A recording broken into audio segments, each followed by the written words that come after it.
The following podcast contains opinions which are intangible and pose no threat to your safety.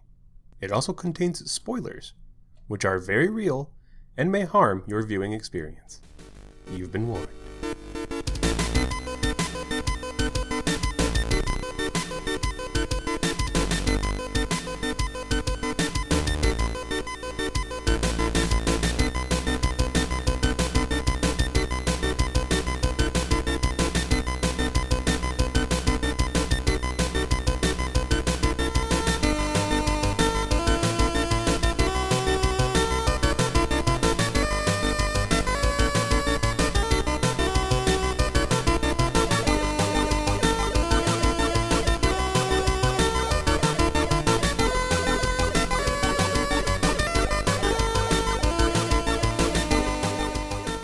So I gotta ask, how much time as a preteen into teenage years would you say you spent on Newgrounds.com?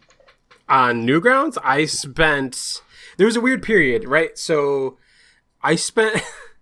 All right, let's go ahead. Let's get into the history of BAM, shall we? I spent most of my time... I've been waiting for you to do so. Yeah, right. Well, please let us know. The masses are dying to figure it out. Such a man of mystery. So I spent most tapestry. I spent most of my time on the internet watching that guy with the glasses and all of whatever was on his channel. And he's the nostalgia critic, right? Yes. Okay. Well, back then it was more than that. Right now it's Channel Awesome, and it's a whole ball of mess that I don't even want to touch right now. Let's just hope that it dies with the wind, right? Like, oh yikes, that bad, huh? It's pretty bad, and there's a whole bunch of stuff. I don't want to get into that. Don't meet your heroes. Yeah, right, for real. But anyway, so I used to spend a lot of time watching that. That's how I got into the YouTube crowd at all, right? I remember, speaking of things that should probably die with the wind, like that's how I got introduced to JonTron and shit like that. Yeah. Like that was just sort of the biggest hub that I knew of at the time. Mm-hmm. And it's also how I found out about Egoraptor. Sure. And which then led me to Newgrounds. And then once I found out about Newgrounds, I spent a lot of time watching that stuff, which is weird because you'd think I would have gone to Newgrounds before that, because before the whole that guy with the glasses hype, like it was all like what, albino black sheep, stuff like that. Oh yeah. Which I spent way too much time on. E-Bombs World. E-Bombs World, that was another one. Yeah. Which I feel like Newgrounds was sort of the it was like the Mecca. Right? Like it was just like, I mean, because with those other ones like Albino Black Sheep and E-Bombs World, like there was Flash stuff on there, but there was also just regular videos. And Newgrounds had a pretty strict like all Flash menu, so to speak, like a food menu, not like a drop down menu. No, absolutely. And so it was really like, I don't know, I remember like, I forget, like there was like flashplayer.com was an actual website, and they would just upload like Flash videos people had made. Yeah. And then back in like middle school, someone told me about Newgrounds, and then I was like, oh, I'm going to check this out. And then like, you know, I think like just most people in our general demographic, like at one point or another had that experience. Apparently not you, but like lot of people. It was high school though, right? Like that was... For me, it was like seventh grade. Like, see, that's the thing. Like I think I was a freshman when I really got into Newgrounds. Before that, it was all like, especially like middle school. Middle school for me, it was like Homestar Runner, Weeble stuff. Oh yeah. Yeah, right. Like I went to the individual sites of these individual producers, right? These people producing that Flash content or whatever. I really didn't go to any hubs until, like I said, I found out about that guy with the glasses, and I watched a lot of his stuff, and like he had a whole hub where everyone got together. And then that's when I got into Newgrounds, which then led me into like YouTube and all that kind of stuff. And where I would, instead of just focusing on one or two people producing content, I started focusing on just a menagerie of all these fuckers making stuff. But yeah, so I was a little late to the Newgrounds game. Yeah, I just think that's strange because like, you know, like we grew up together in that, at that point in our lives. I mean, onward, obviously, but like we went to a small town, so like it just feels like whatever anyone was into, like everyone was into, at least with a lot of things. Yeah. But I just got to watching a video where it was talking about like how I mean, the title of the video was "Flash Games Mattered." Is by Nakey Jakey, who's a guy I've never heard of, but has a lot of subscribers, so he might be Sure. more popular than I'm giving him credit for. But anyways, like a really well done video. But basically, I don't know, like it, I'd be nostalgia-ing harder in this conversation if I hadn't just watched that video. He just kind of went over like, oh yeah, like Newgrounds and Miniclip and addictinggames.com and like that whole thing. Yeah. And it's like, it was so many things to so many people where, if you didn't have a good game console, or your parents were weird and didn't want you to play video games, but didn't realize that you could do so like on a website. Right. And Addicting Games is a big one. Yeah, and it's funny because like it never gets any actual lip service from anyone, any entertainment that I indulge in. But like you'd be hard pressed to find someone in our age group who doesn't know what you're talking about. Oh, sure. I just think that's weird. Like that's the first video I've seen of that sort, and the first time I've really thought about it. But and it's funny too because like you look at like Meat Boy and like the Trials, the motorbike game. Yeah.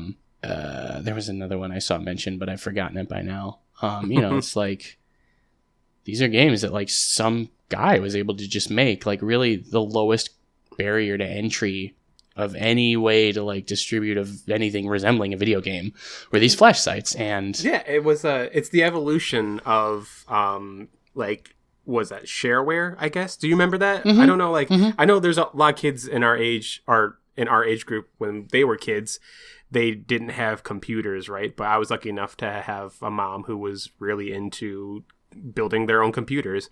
So, like, I mean, pre-Windows 95, right? Like, yeah. So I remember, like, a lot of that shareware where people would just hand out, you get them in the mail, just these CDs with a bunch of stupid games on them. Yeah.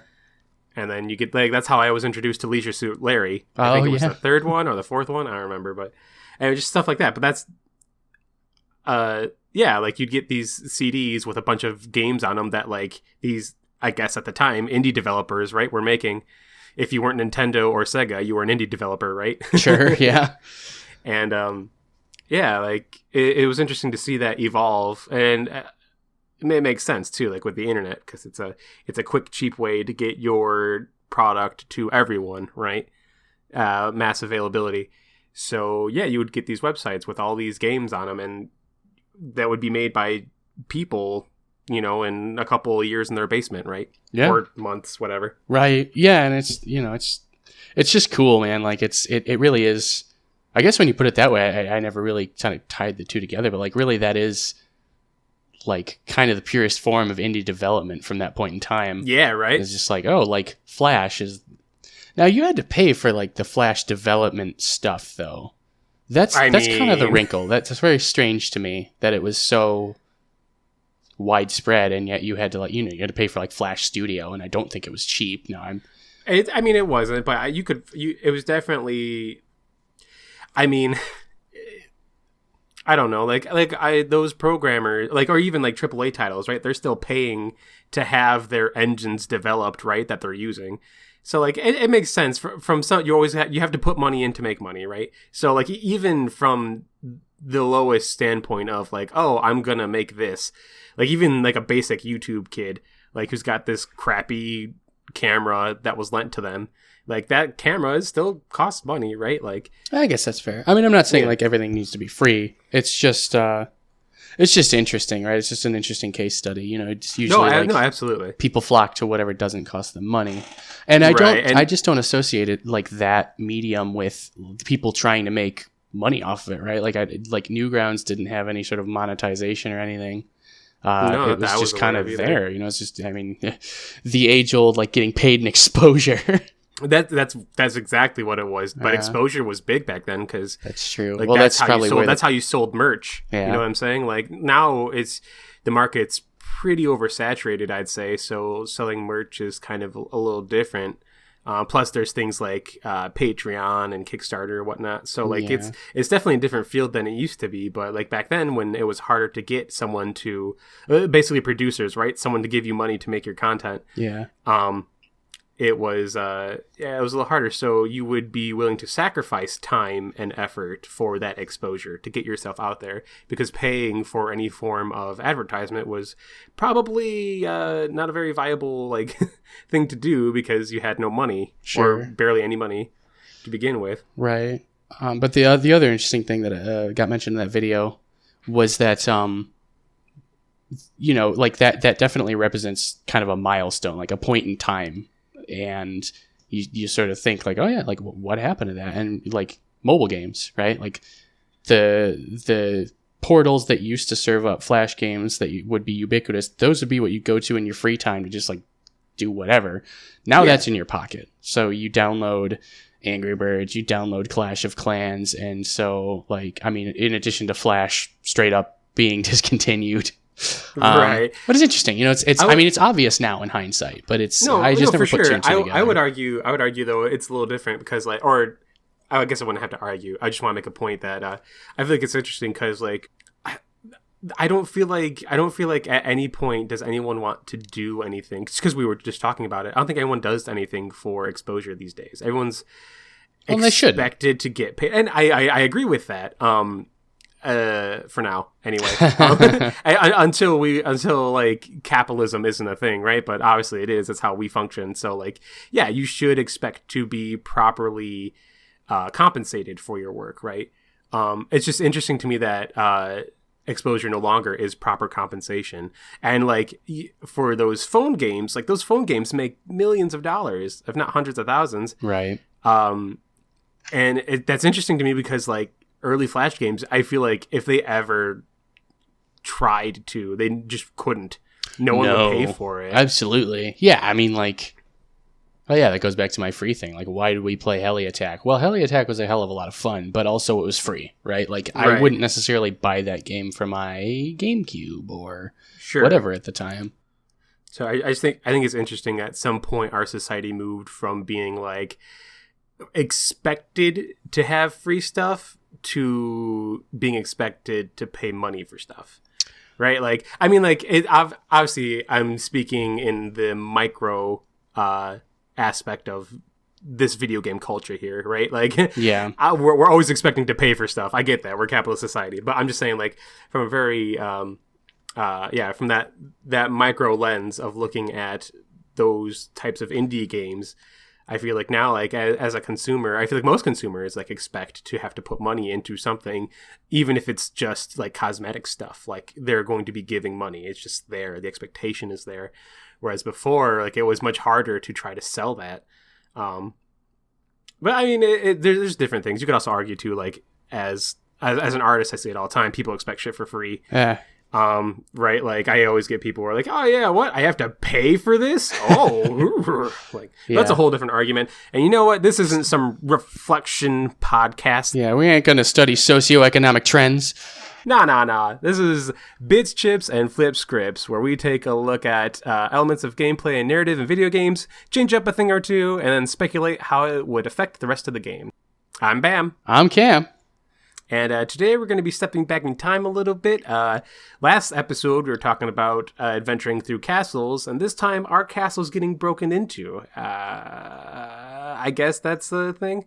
Yeah. We're playing Castle Crashers. We are, which is nice. We probably could have done a much better job of segueing from our last segment to this segment as far as content, because Castle Crashers was straight up made by the Newgrounds guys. And I actually didn't intend that. Like, when I started talking about that for our opening segment, it was just a happy accident. Yeah, just kind of rolled into it. Yeah, I saw it right from the start, and I was like, oh, this is pretty good.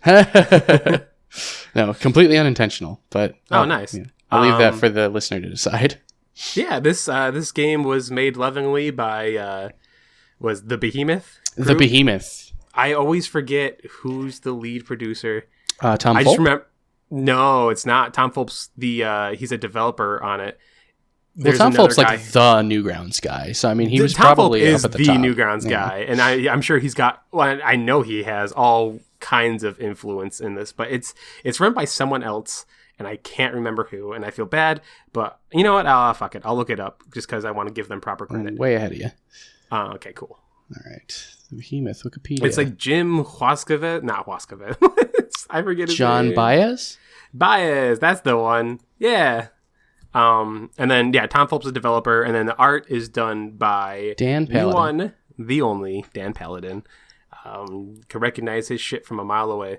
Oh, yeah. It's great. But yeah, these are the big Newgrounds guys, right? The biggest ones. What am I thinking of? The Alien game. Alien Hominid. Alien Hominid, that one. Yeah, that was a really big one. That also Dan Paladin's work. That legit was a Flash game before it was an actual like video game. No, it absolutely was. I'd be interested to see like what's the percentage of people who associate it as a Flash game to people who associate it like primarily as a Flash game to people who associate it primarily as like a console, like a legit type video game. That's interesting. I feel like the difference would be when you were born. Yeah, or I mean like, you know, just your exposure, right? Like I associate it as being a Flash game because I spent a lot of time on Newgrounds. Oh yeah, me too. And I remember when it came out. Mm-hmm. But you know, I think like not too long after like you would have gotten in, like I mean, and the popularity died off in general. Sure.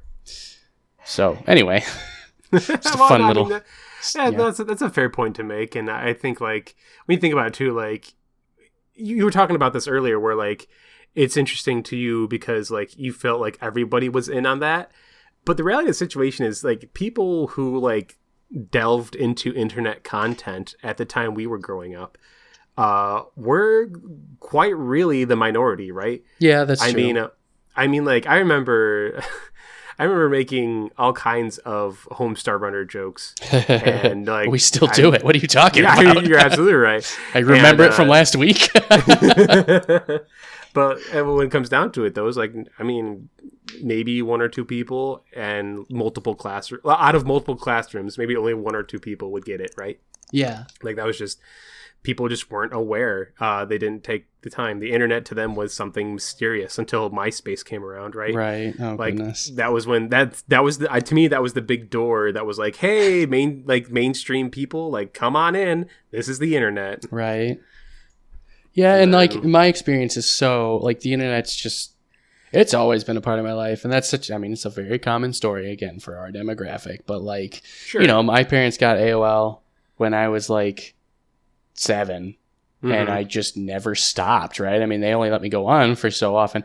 And I remember like not to get too far off topic, but like I remember when we had AOL, like, you know, I had all the controls, like I managed to talk my parents or figured out how to like give them to myself where I could just do whatever. Yeah, sure. And I didn't abuse it necessarily, but I kept changing my handle, my screen name, I guess.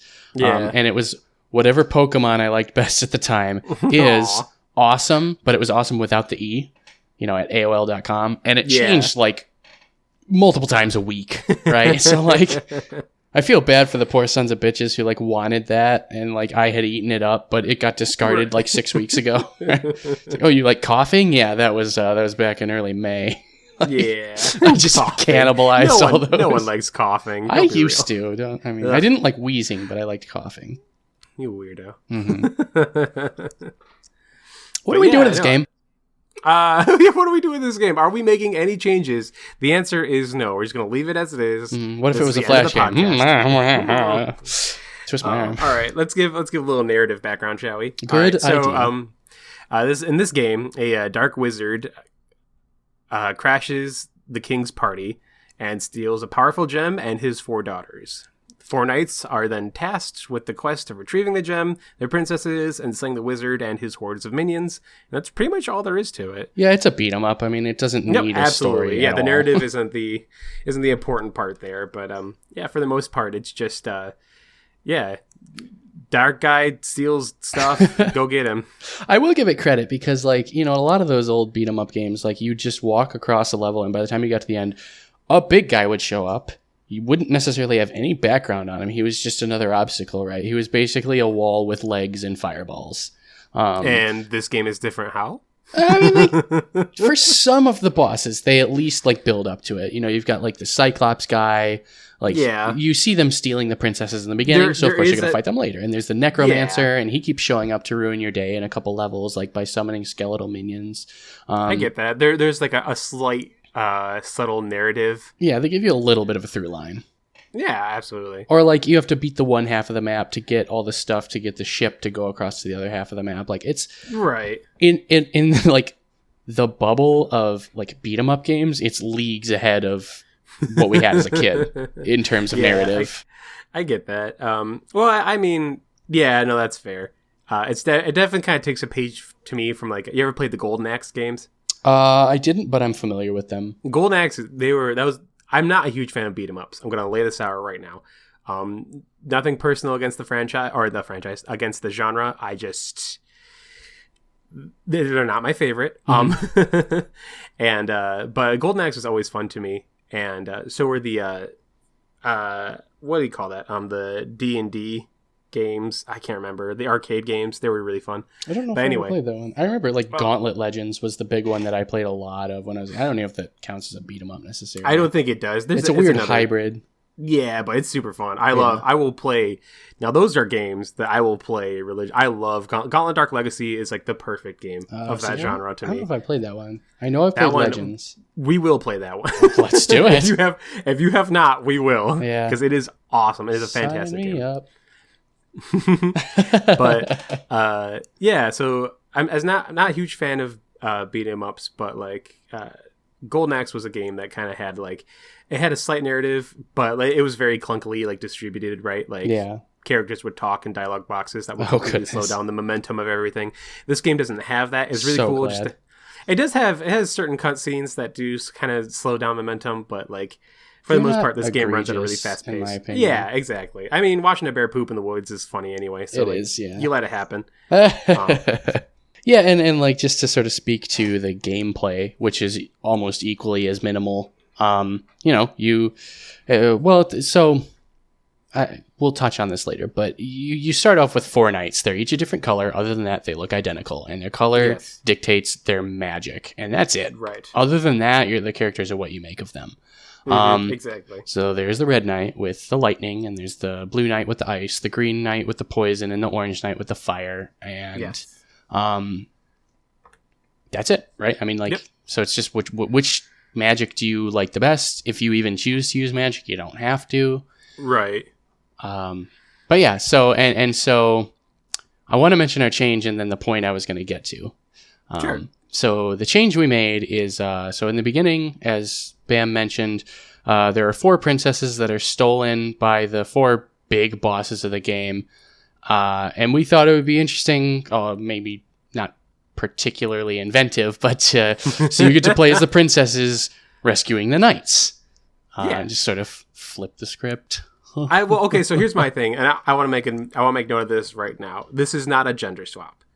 No. For all we know, the knights could be chicks too. We have no idea. True. Yeah. You have no idea. It's not so much a gender swap as much as it is just an interesting role situation, right? Like if it would have been princes, it still would have been interesting to make the princesses save the knights, or the princes save the knights, as opposed to princesses, right? To me, it's more about like, let's take what these characters that we've seen, these princesses who are clearly spoiled and rich, and make them trudge through the mud to save these knights. Oh man, I took such the opposite way with it. This is going to be fun.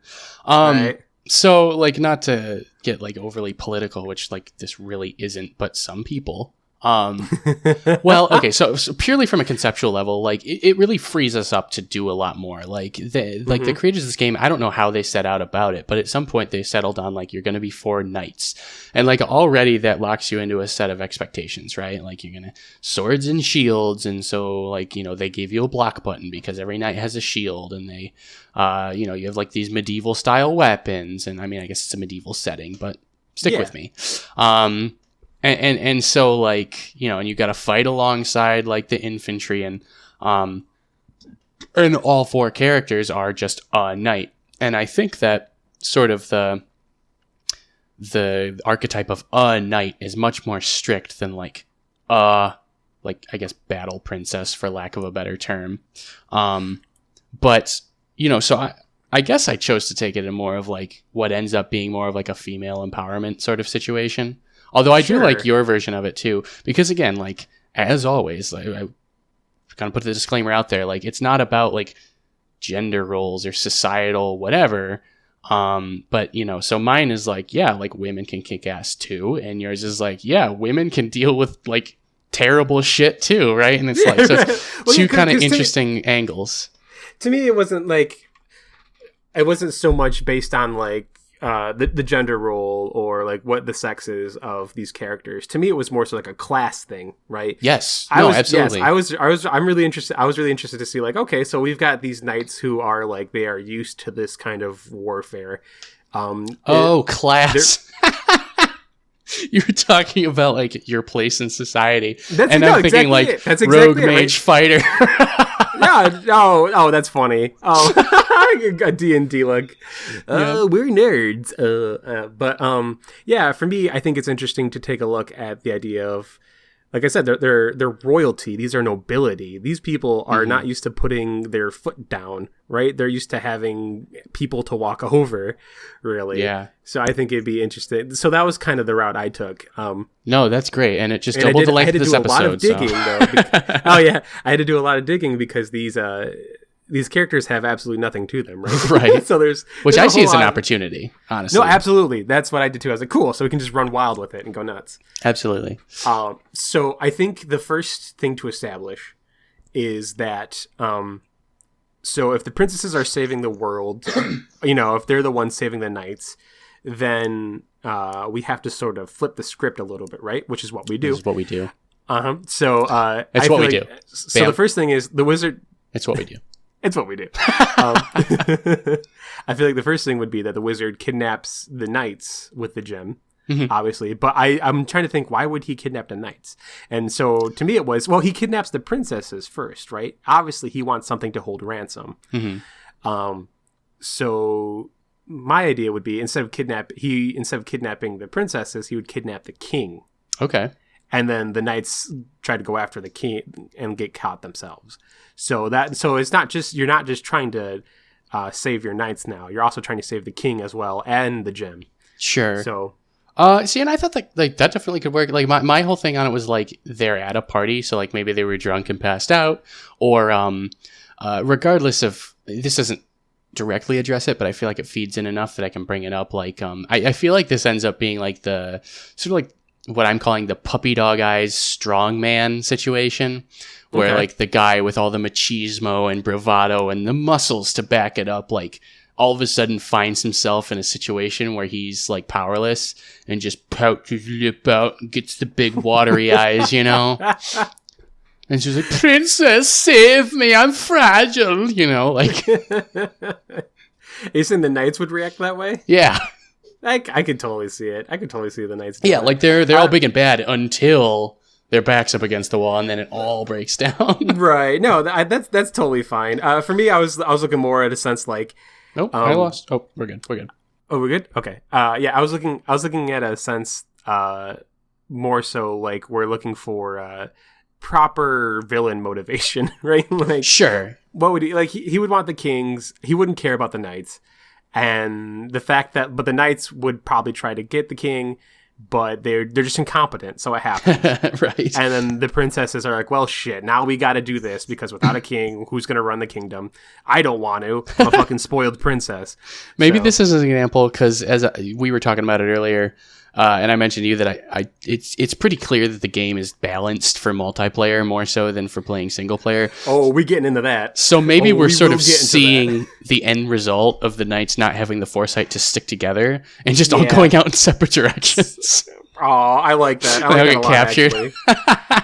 Yeah, like maybe you see the knights go out, but like you know they're just gonna fuck up, so then the Right. princesses go after them. Yeah. Which I think leads into the next big point, which is what abilities will these princesses have? Yeah. So can I back up? Just so I said one more thing Yeah, to say for go that for last it before we jump into it. And just to sort of like establish that we're not taking the easy route here. You know, I was thinking like, in light of the puppy dog eyes strong man situation that I mentioned, the princesses I would think are not rescuing them out of necessity, because as we're going to prove throughout the course of our changes, like they're more than capable of handling themselves and protecting the kingdom.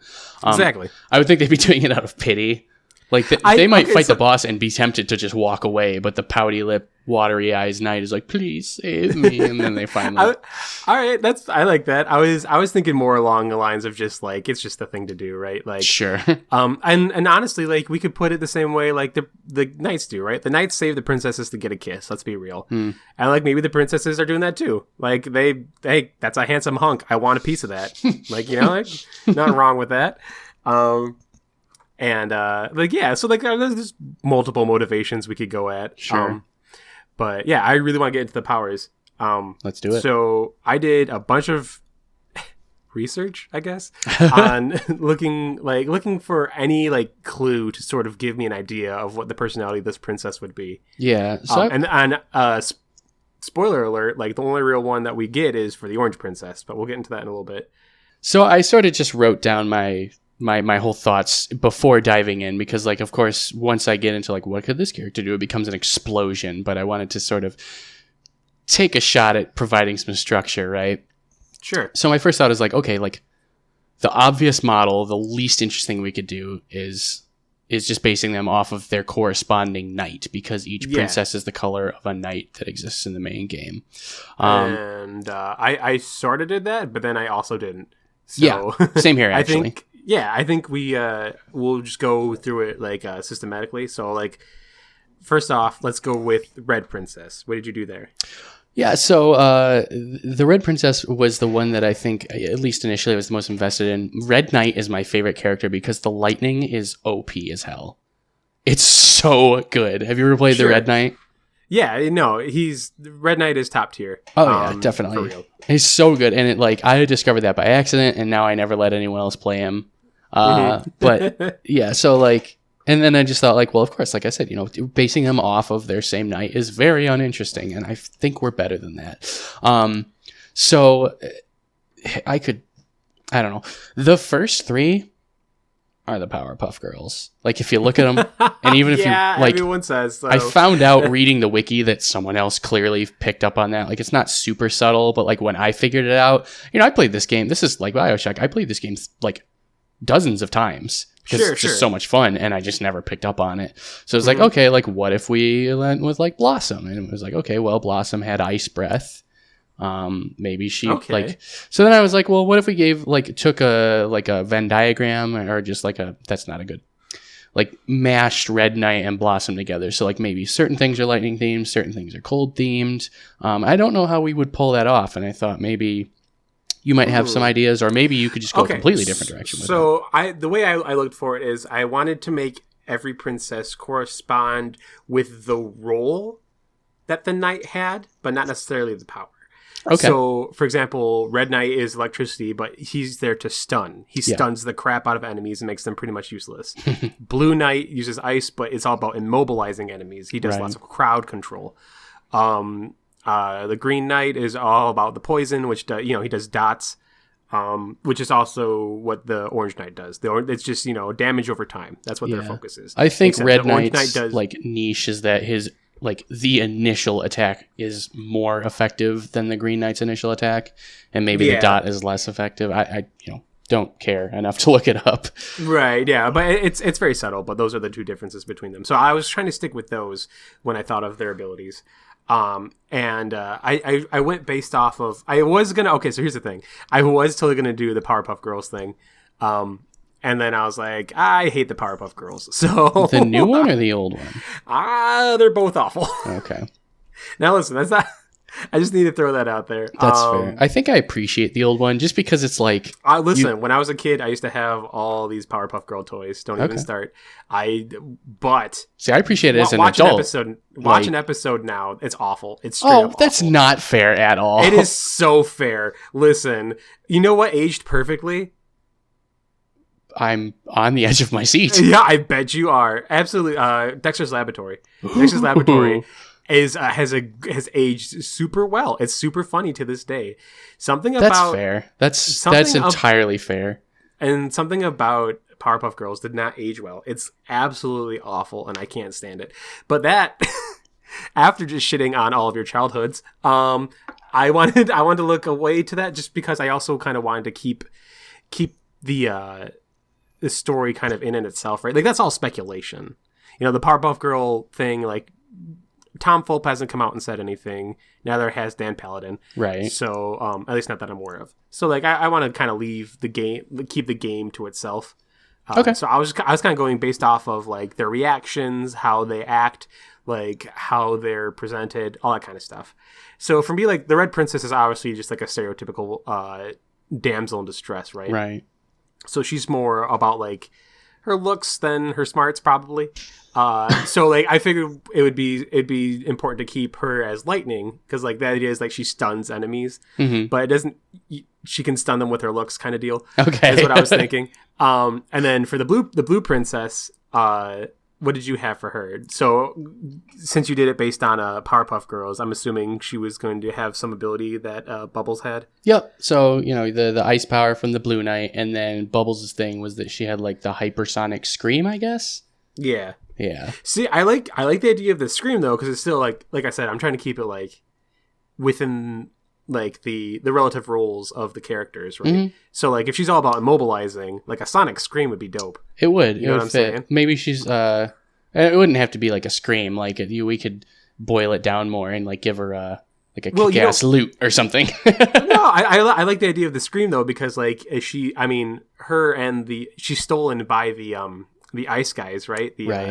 The polar bears and whatnot. And I feel like you could take like a little bit of like a Finnish approach to that, or not Finnish, but like some kind of like Nordic, Scandinavian approach to that, and like she yodels. Oh, okay. You know what I'm saying? Yeah. So like, and that would explain why like the polar bears and all those like those ice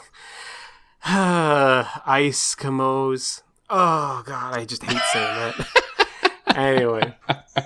Like that would be like why they wanted her. I believe the politically correct term is Ice-Uit. Oh, don't even. I'm gonna Ice. Stop, please. Just quit. They're an ice guy. Right? Get away from me. I'm pretty far away. You are about as far as you can get. So yeah. So like I like that idea. So we'll give her like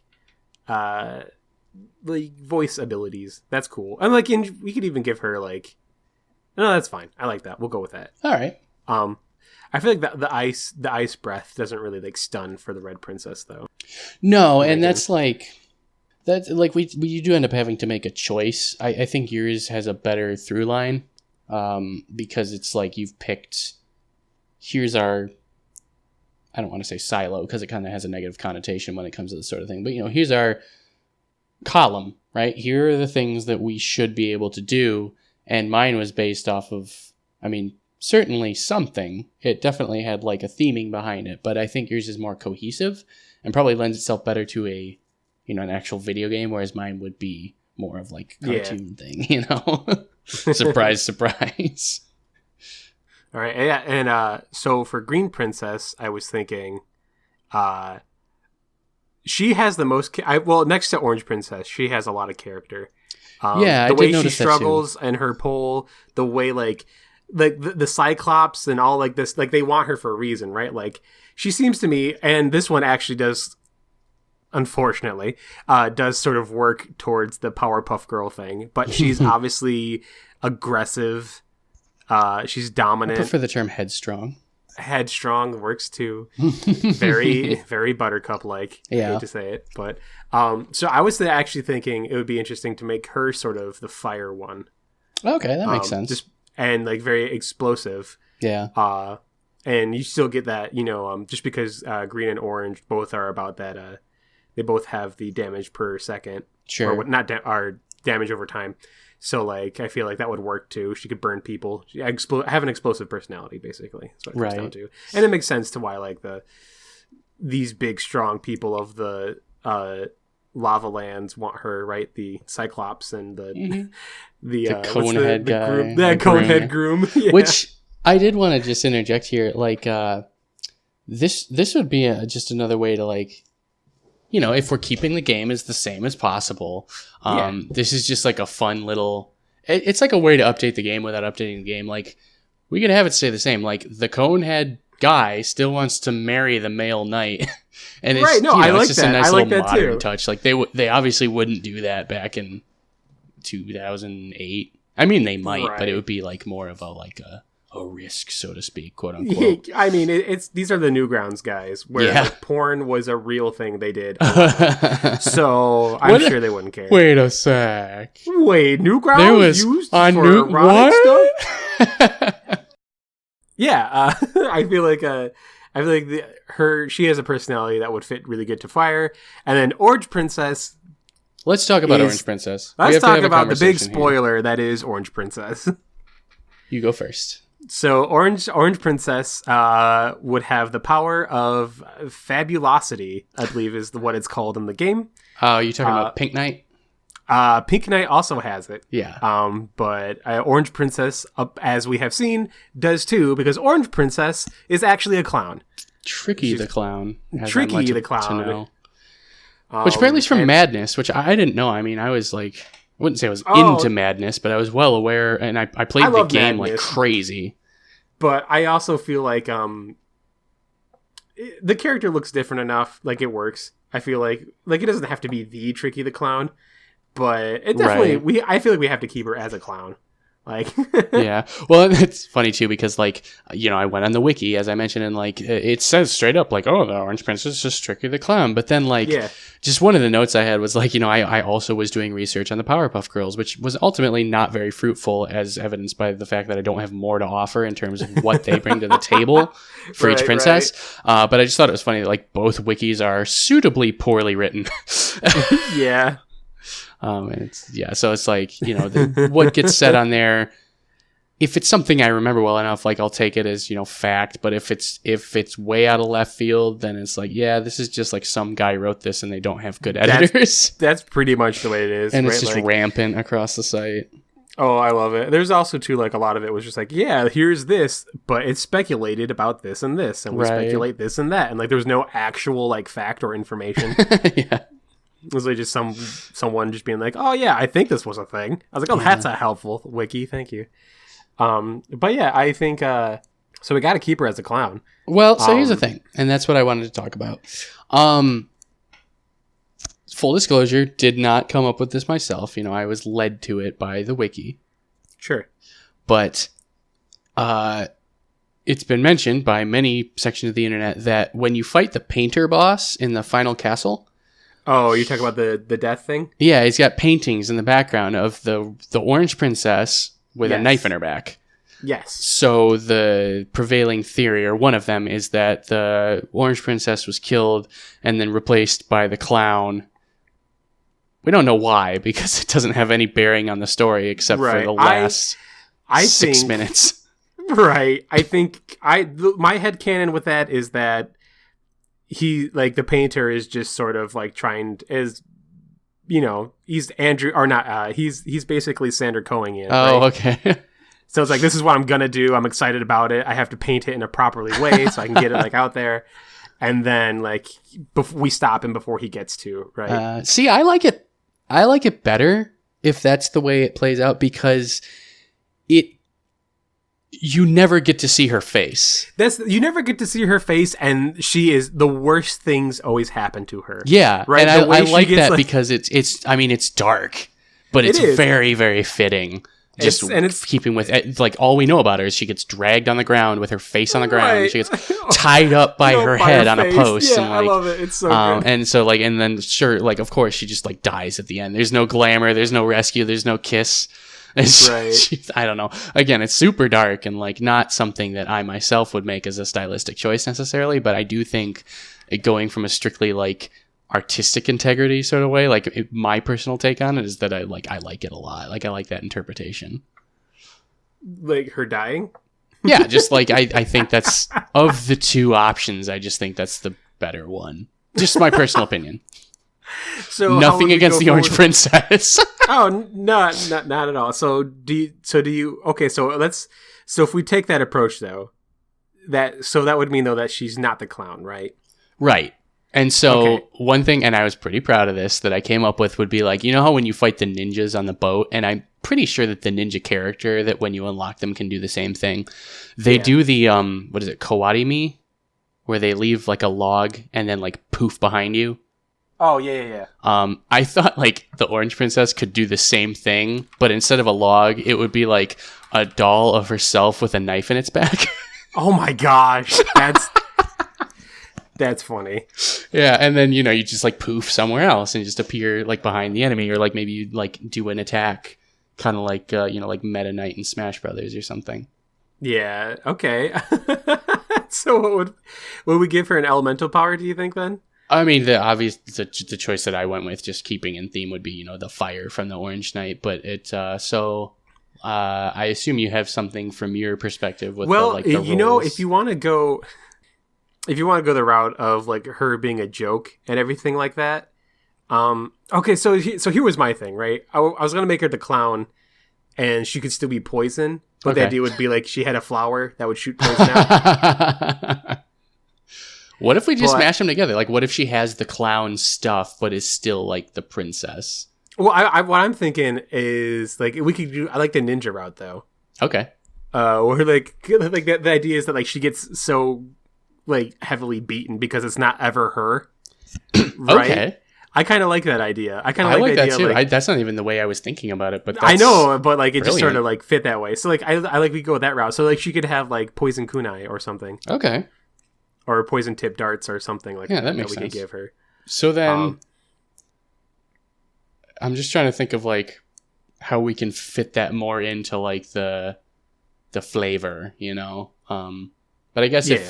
if dead decoy begets ninja, then ninja begets kunai. So I guess it makes sense. Yeah, that's. I was that's just the thinking we could make idea. it like a little more comical because, like Oh, you we said, like, probably could. I'm trying to think of. That's why I'm trying to go like the funnier route, because this poor princess is just the butt of all jokes, right? right.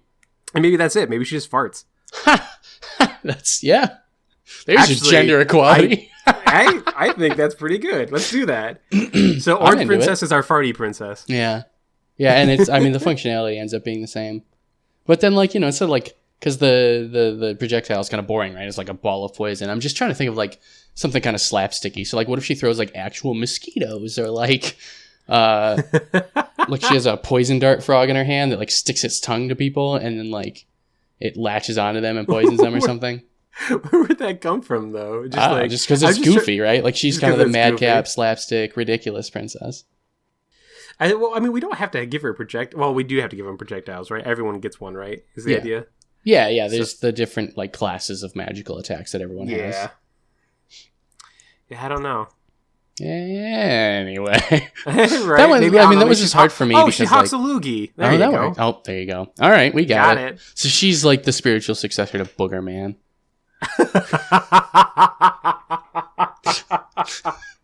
Yes, 1,000 times. Yes. Excellent. She was All hard right. too. I know. I'm glad we came up with something because not me only too. like do we not know anything about her unless you just like take your headcanon to the next level. Right. She doesn't have a corresponding Powerpuff Girl, so for me it was like, oh, what do I do? Oh. Yeah, I was really down to make her into a clown, but I like the route we went with. Okay, that's fair. I appreciate that. So like the last note I had was just like, if we didn't want to go like those routes, right? Like, and this plays into what I was saying about princess not necessarily being as codified in game talk as knight, as far as what your expectations are. Mhm. And if we take Orange Princess is a ninja to its sort of like extrapolated conclusion, it could be a role thing, but in a different way, right? We could do this sort of like fighter, mage, rogue, archer sort of thing and use that to flavor their abilities. I think I like our route a little better, but I think it's definitely a route that could be taken. I think I really did take that into consideration. Or they did take into consideration like the different classes when considering that they are princesses. Right. And I was thinking like, okay, so like, what do we know about princesses? And I was thinking, of course, obviously from like a fantasy point of view, right? Like, Right. You think about Disney, and I was thinking about it. I was like, okay, so in this game, a main mechanic is you get these pets, right? Yeah. and the pets just sort of do stuff for you. And then for some reason, if you can only have one pet at a time, which is fine, but then you have to run all the way back to wherever the freaking Ark is, so wherever there's a smithy, to switch these pets out. And it's so unintuitive and annoying. So you have no idea what your pet's doing, and in order to find out, you have to run all the way back on the overmap to find one and to get it and to replace it.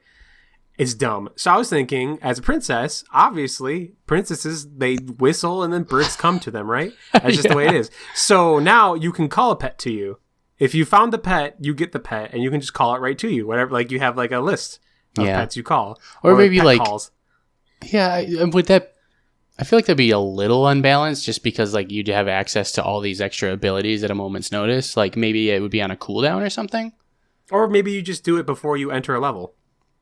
Yeah, that could work. I mean, like I'm not opposed to the idea of being able to have like multiple animals throughout the course of a level because it's like it does work really well for stuff like the Cardinal. The Cardinal, I read it. It only gets you 5 items, right? It gets you like 5 pretty good items, as opposed to the Owl or the Sparrow that like only get you like fruit. Oh, the Zebra. Yeah, the Owl gets you fruit. I know that for sure. Yeah. And the Cardinal gets you like weapons and stuff. But only at 5 points in the game. So it's like realistically, maybe not necessarily worth a trip to the Ark unless you're like going back into the level, and then it's probably a cakewalk anyway. Like I think it just adds a little bit more value to those situational pets. Absolutely. Well, that's the problem, right? Like, there's a lot of this game that, and I don't want to rip on it too hard because, like, I get it. Like, Tom Folt made this in his basement. You said this game was ass. I'm calling you out. All right, all right, I'll bear down. This game sucks. I'm so interested to hear. I didn't know what it was. Maybe it was all the technical difficulties we had that day. Maybe it was the fact that my studio was way too hot. Maybe it was the fact that I had to play this game alone when it was clearly meant for more people to have fun with. Don't know. But whatever it was, something inside me just exploded and I was ready to bitch like a self-entitled baby.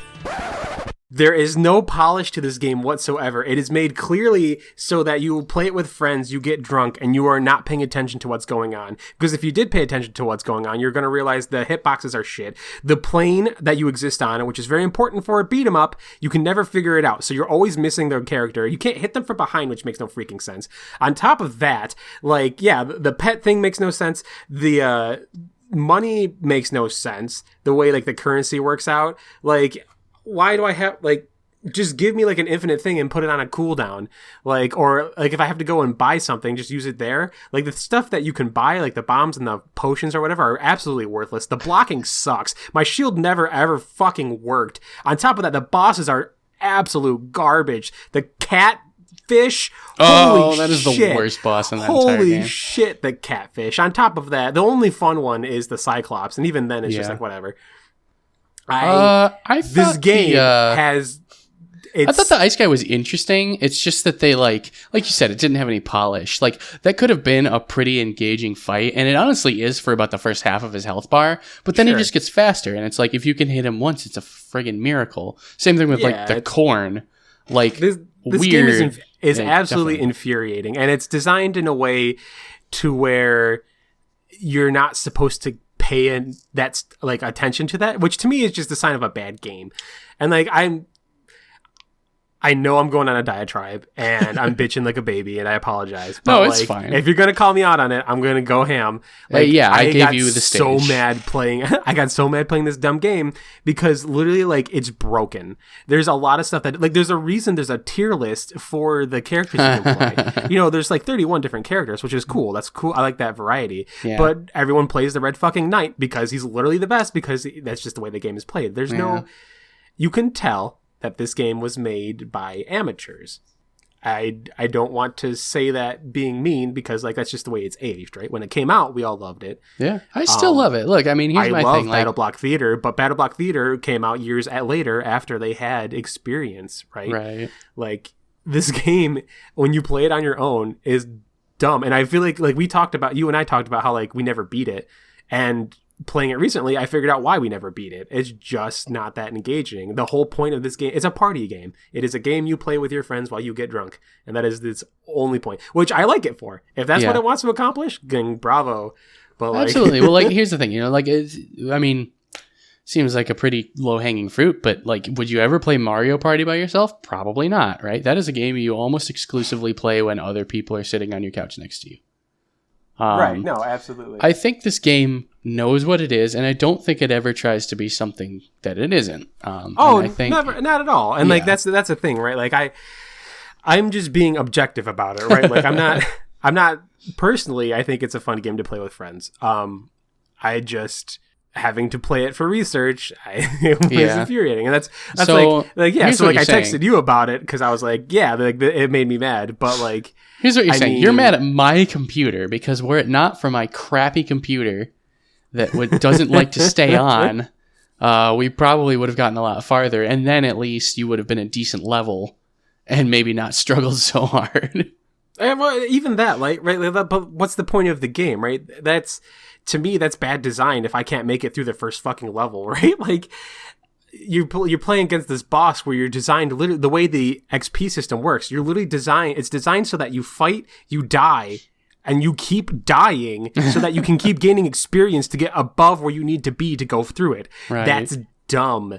It's like, at first I thought, well, like I just had to learn the controls, right? Like, oh, I'm getting wailed by these arrows, right? I'm like, oh, so I just got to learn to block better. And then, you learn to block, you learn to dodge. And then you realize, oh, I should be hitting this character because he's on the same plane as I am. But, oh, I guess he's not. I guess he's a fucking pixel to the right of that plane. So I miss him, despite the fact that my arc clearly shows.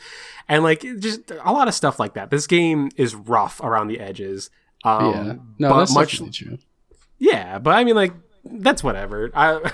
The last 15 minutes of me bitching aside, like, it has its charm, and it's lasted as long as it has for that reason. And that's the point of the game, right? The point of the game is not Tom Fulp's design. It's Dan Paladin's artwork, right? You laugh at the pooping deer.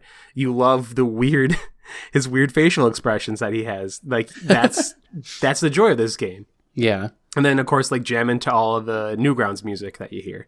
Yeah, like, that's what this game is. It's very cohesive, I would say. I mean, if not polished, but like all its pieces fit together, even if it doesn't make a particularly like pleasant puzzle to look at least from like a design perspective, from like a gameplay design perspective. Like, I don't know, it's. I'm sure the production value is much lower than it feels. And that's why before you called me out on it, I was trying to be nice and be like, listen, like, a dude made this in his basement. Like, it took them years to do it, and like, I appreciate all the work that goes into it. I couldn't do any better, and I know that. So I was trying to be a little nice about it, but I'll be real. Like, I to have that conversation. Yeah, no, like that's my honest opinion on it. Like, I don't like this game, and I remember why I never beat it because like. There are other beat 'em ups I would rather play. And as much as I do love the art style and stuff, there's just too much of it that just is not fun to me. Right. Unless, of course, you're drinking with your buddies. Right. Which I guess, if I think about it, is very much how I feel about Newgrounds in general. Like, Newgrounds has a lot of garbage on it, and like, the only time I ever enjoy something is if I'm like drunk and just like browsing through their portals, right? Yeah. God, I can't even remember the last time I was actually on that website. Me neither, but regardless. That's one thing too I will say while we're on the topic is that I feel like you were talking about how it fits like puzzle pieces, and I feel like this game is very disjunct. As much as I love the fact that they like paid over like 20 different musicians to use their stuff, right, and it all comes from Newgrounds, and I think that's great. I just feel like you can tell that the music was not designed for the game. Right, like, there's a whole bunch of different jams, and although they're all good on their own, I feel like when they're in the game, it definitely feels like someone just pulled them out of somewhere and used them, right? Like, much like when you, if you ever played like an indie game, not indie game, but like a, what do you call it? One of those Steam games where they're like an asset been greenlit. Flip? No, like early access. Early access, yeah, early access. It like they just pulling like royalty free. royalty free. Yeah, royalty free music. And like, so there's just a bunch of mishmash of stuff that barely goes together. And I feel that way about that too. You can totally tell. And I don't mind it because it's good jams. And like I said, when you're paying attention to the game, it's awful. This game is like a painting, right? Like you want to look at it from far away and like, but the moment you get up into it and you see all the garbage that went into this, like it's just, ugh. So I did not have this, the last hours, I have not had a good time with this game. But talking about my rage. I do want to make a point. A lot of my aggravation from this game also stems from like, it's just been a week. It's been one of those weeks. I feel like I don't mean to be an angry person, but I feel like if I had a better week, I would probably be a little less angry at this game. I still think my point stands that it's not like perfect, but I never said it was perfect. Right? No, I know no one said it was. I have a soft spot for it. But yeah. Anyway. So if you're still listening, let's go ahead and get back. Let's go ahead and get back into doing what we do. What is this? A review podcast? Nah. This is a Bam Bitches podcast? Apparently. Yeah. Give it time. Actually, I want to bring that back into that. So we were talking about how like I don't get like the point of the money to me was just dumb. Yeah, it just makes you grind. Yeah, exactly. And I hate grinding, and it's I don't like like anything unnecessary, right? So like I feel like the way we could work around that is have just put things on cooldowns, right? Or like after you have somehow discovered the item, you get the item and then just put it on a cooldown. Mm-hmm. Diablo 3 did this, and I absolutely loved it with their they had like you get these infinite potions. Right, so it's you can always use the health potion instead of worrying about running out of it, but it's just on a way long ass cooldown. Yeah, Path of Exile is like that too, except instead of a cooldown, like you have to kill things to refill your potions. See, and I like that too.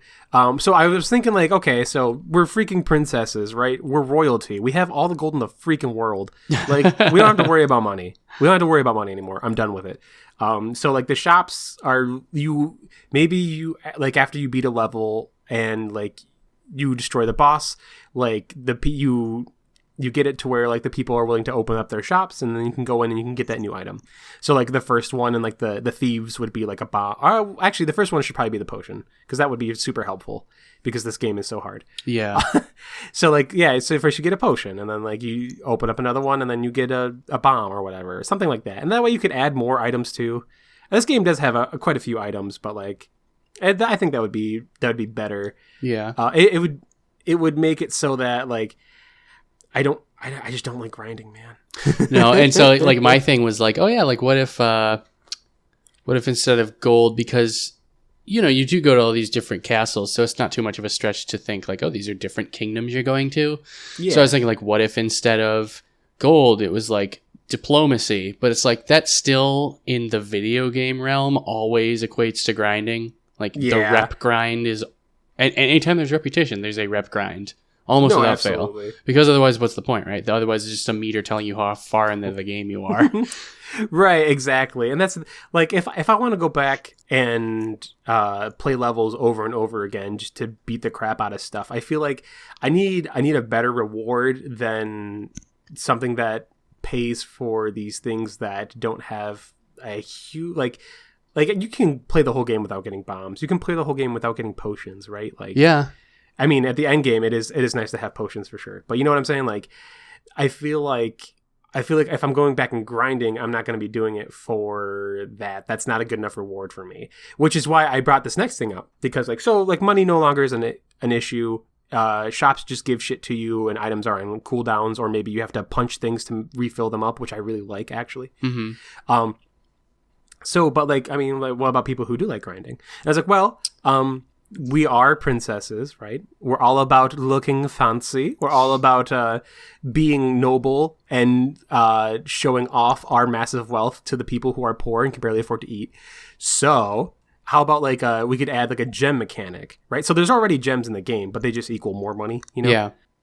So, like, what if we actually made it so that they could enhance weapons or something? Right? Okay. So like the fancier a weapon is, the more powerful it is. Because they're already rare drops, right? So you got to grind a little bit to get them. I'm going to do it. Yeah, so like that way you can empower. I like the idea of enhancing weapons, right? Like weapons already have like some pretty good stats, and there's a huge variety of weapons which I love. Yeah. I love the variety, and like you Yeah, can there's really like a carrot and like a haunch of meat and like an umbrella and like there's all kinds of different. That's the one thing, like, I don't know if we've, like, given it enough lip service, but, like, this game never takes itself seriously, and that's the best part about the whole game. That is, like, that's what I'm saying. This game has charm through the roof. Yes. It's super charming and quirky, and I feel like it would be cool to have, like, so, like, by having this gem mechanic, you could sort of keep the things you really, because my problem I always had was, like, and this is not just with this game, this is with games like this in general, like even like Monster Hunter does this a lot, but like, yeah, I really like the design of this thing and I like what it can do, but then like it just falls off the tier chart because it's just not that strong, right?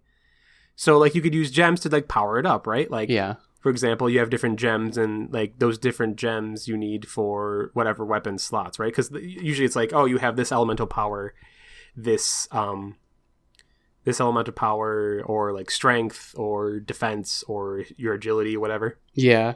And like ultimately that's an interesting conversation because I really like the idea of like, okay, like I kind of always tie it to this, but like, you know, when I play D&D, I play a bard, right? Like, sure, kind of the trappings of normal power and prestige.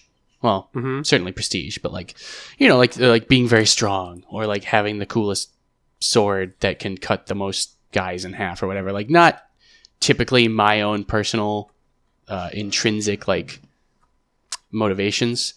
So I really like the idea of like, this thing looks cool and therefore is good. And I'm not saying that doesn't exist in the world or in video games, because like certainly, would you think Cloud Strife was nearly as cool if his sword wasn't like the size of his body, you know? If he had a tiny sword, no one would care. But I like that it's in your version, it's sort of a metered scale, like it's measurable. Like it is this cool and therefore like this cool looking and therefore this much better or more powerful or whatever. I don't think that you get to see a lot of that. No, it's a bummer too. Like you'd think someone would have thought of that already. Well, I mean, someone did. His name was Bam. Yeah, hire me, game devs. I'll give you all the good ideas. I just need to work hard enough where I don't have to work anymore, and then I will make our game. Good luck. Any game dev will tell you, no. You got to sacrifice all of your money, all of your time. Also, you get to eat only ramen. And oh man, well, it's a good thing I've never tried to make a game then. I have tried to make a game. I'm not willing to make those sacrifices yet. I haven't given up. I haven't given. Oh my okay, God. Hold on. Sorry, I'm not talking smack against game devs. I totally respect someone else's like decision to do that, but I myself like already feel like I'm being pulled in like a million different directions.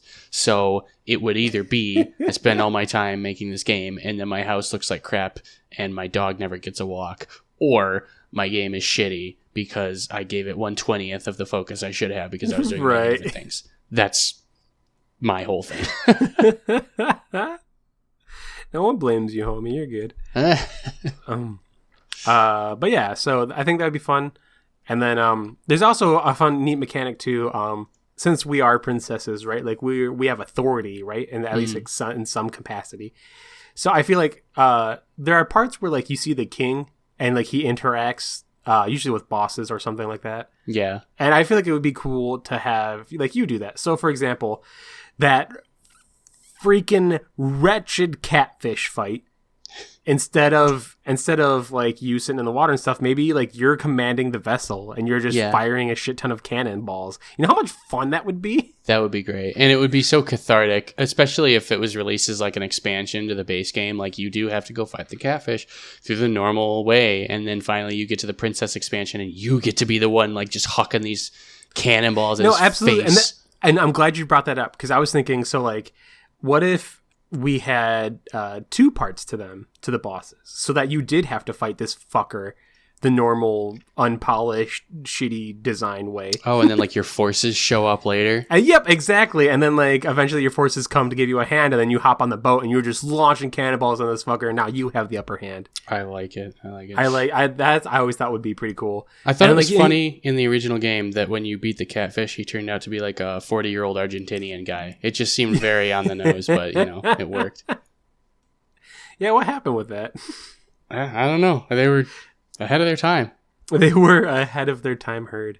But like, yeah, you could do that with like other bosses too, like in the was it the fields or wherever, where like Right. you see the king trying to like Brings a march cavalry. his troops for. Yeah, like you could do that, right? Like you could be the ones like literally throwing knights at the boss,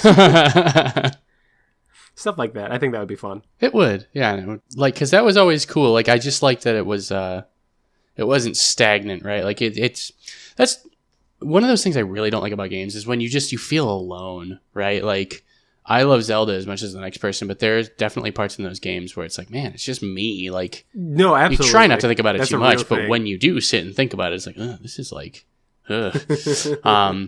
And this game like does a good job of like up until the end, like, sometimes like the knights will show up, or like you go to the cornfield and like the farmers are helping you, and Yeah, no, stuff I like love that Like crap. they're nice Yeah. little touches, and it makes the world feel more alive. No, I absolutely agree. I feel like that's again, this game is charm, right? It's all about aesthetics. Like this game is very aesthetically pleasing, and that's definitely a cool thing. Like between that and like the slight narrative that you get, right? Between just stuff in the background going on. I love that. I think that's great. I just wish I could play the game without getting juggled. Dude, I tell you about jeez.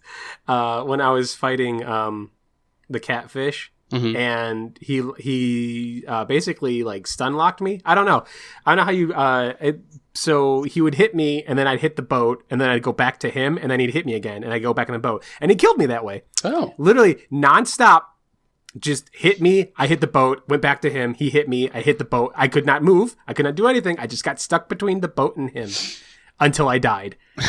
that's just one of those moments where you set the controller down, like, oh, that's fun, that's fair. that That's totally is- cool. I'm glad That's what happened. I texted you. That's what I texted you. I was so freaking mad.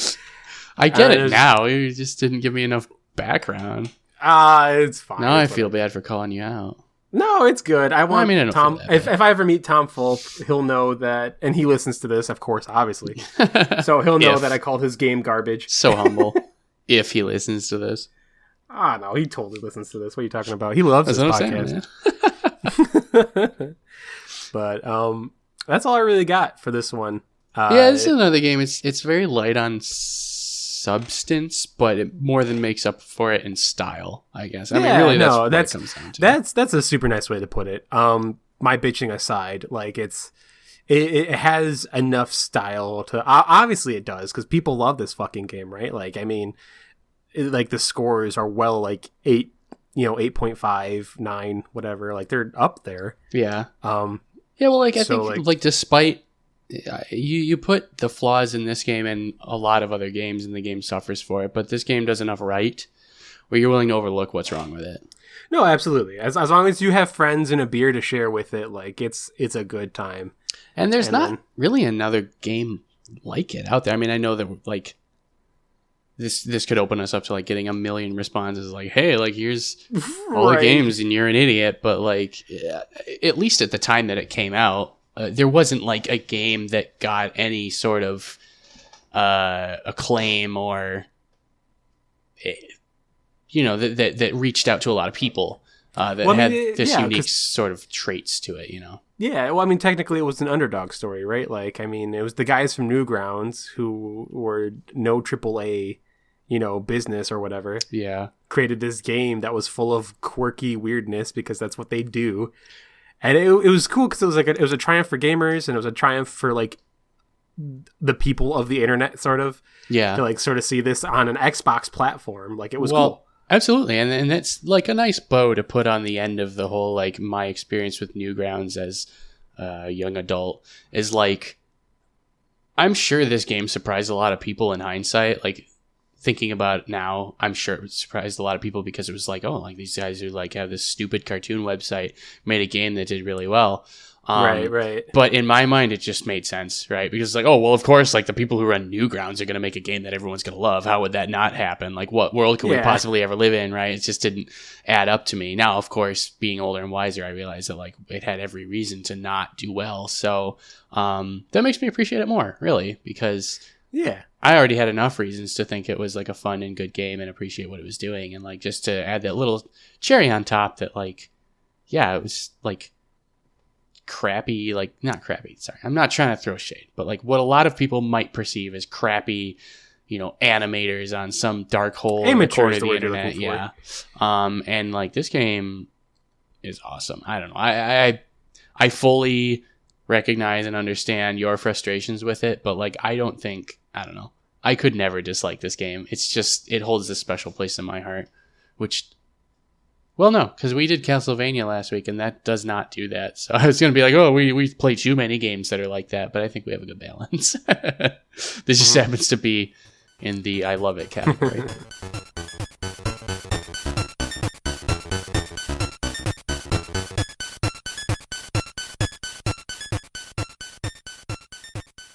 Time for quick hits.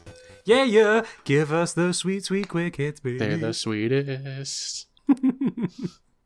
They taste like pink Starburst, the best of the Starburst. Ooh, that is the best of the Starburst. Oh, Starburst. dude, you know how much I was expecting you to come back like, I'm sorry, but it's red. I don't like. Why? Listen, I don't just hate things, right? Like, no, I just like what people, mainstream people listen, like too. I promise. People are super passionate about their Starburst flavors. That's all I'm saying. It's not directed. Whoever at you. likes red can go fuck off. Red is the worst. I don't like cherry flavoring though. I hate cherry flavoring. Is the worst. Orange? Nah, I'll take orange over cherry, like any day. Yeah. Anyway. Jeez. Kind of like Flash games. I don't know anyone, at least in my group, and certainly not in like our town, that didn't play an unhealthy amount of Tony Hawk Pro Skater 2. It was the bomb at the time. So here's my thing, right? You get well, there's Tony Hawk Pro Skater, and then there came the copycats. There was the Dave Mirra BMXs of the world. Oh yeah. And the 1080 snowboarding, right? Right. So those titles tended to give you like, you know, the celebrity in the Dave Mirra case, or the whatever franchise in the 1080 case, and then refer to the thing you're riding, right? So, Tony Hawk Pro Skater. If Tony Hawk is the brand, then the thing you're riding is the Pro Skater. Right. Oh my lord. That is genius, my friend. That's pretty good. Oh, don't even. I appreciate your commitment to the bit, but you came up with this idea, and I will not take but I like how you tied that. I like how you tied that in, because we were all right. A little behind the curtain. Like, we came up with the idea of like, yeah, what if like your skateboard was like a person, but like we're sitting there trying to find a way to tie it into the title there. Yeah, I got there. Yep, and Cam, I gotta say that was a beautiful reveal. That is awesome. Now, here's the sad part: is I don't remember any pro skaters, so I can't make any funny bits with people's names because I don't remember any something. Rodney Mullen. Rodney Mullen. There you go. Bucky Lassick? Yes. Bucky actually, I remember liking Bucky Lassick. I had an action figure of him. So that would be dope, right? So, like, you're sitting there and you're like, hey, guy, you need to go and collect these VHS tapes because I need them. So then you pull out your Bucky Lassick and you start grinding. You hit the half pipe on, just riding on his back. And like what? Like he's gonna be commentating too, right? Like, whoa, way awesome. Yeah. Okay. So like you know how you get those like each level has certain places where you can do tricks that you can't do anywhere else. Yeah. So like I distinctly remember on the first level, I think it's like an airplane hangar, but like you can go outside. Mm-hmm. And you like open the like the sliding garage doors and you go outside and like there's this quarter pipe, and if you get high enough, you do a trick that's called "Man, it's cold up here." Like, it just makes sense that that would be him saying that. You're right. Like, just, whoa, man, it's cold. Yeah, man, I don't it's know why I'm cold. making. I don't know why I make him sound like a fucking surfer. But yeah, like. What is it about skate culture that would ever make you think that? Yeah, you're right. I have no idea. I just love the idea of like grinding on like a human, like like he's sitting there like he's bent over a pole while you're grinding. It's like, He's like, oh man, rug burn. Okay, here's where that like sort of falls apart, and I guess it doesn't need to, but like, what is a manual if you're riding a person? Oh, They're just like standing up carrying you. I basically. We got there. I also kind of like my brain just took it into like weird Silent Hill territory. Oh, Where like my thought was like you're riding on their back, right? And they're just like stiff like a board, but they're moving anyway. oh yeah, definitely.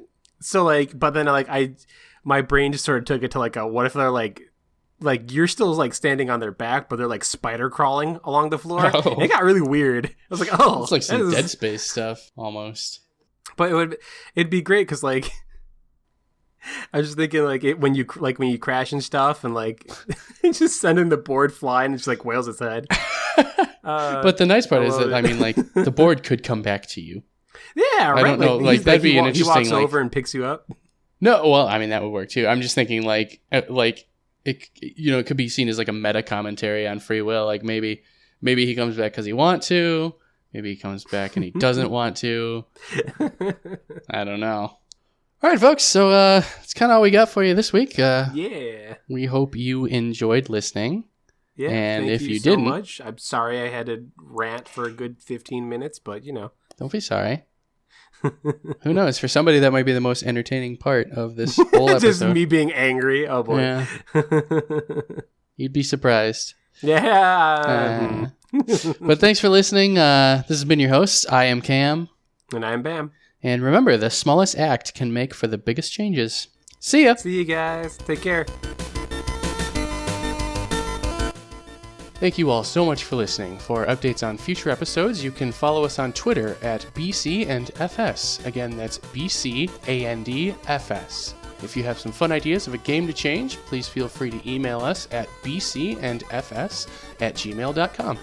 We want to give a special thanks to Melman for letting us use his song Flowers for the intro. It's a fantastic piece, and you can find more fantastic work like it at melman.org. Again, that's MALMEN.org. Thanks for listening.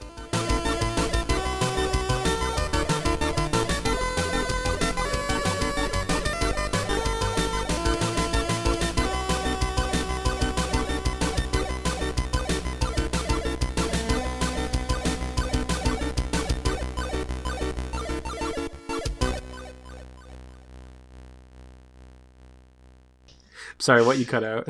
Yeah. I can't hear you. Hold on. Oh. Give it a second. Yep. I gotta wait for Discord to. Almost forgetting that. Are we good? Nope, not yet. What? It looks like I can hear you, but like you were cutting out at the end of it, so I just assumed. Are we good? No.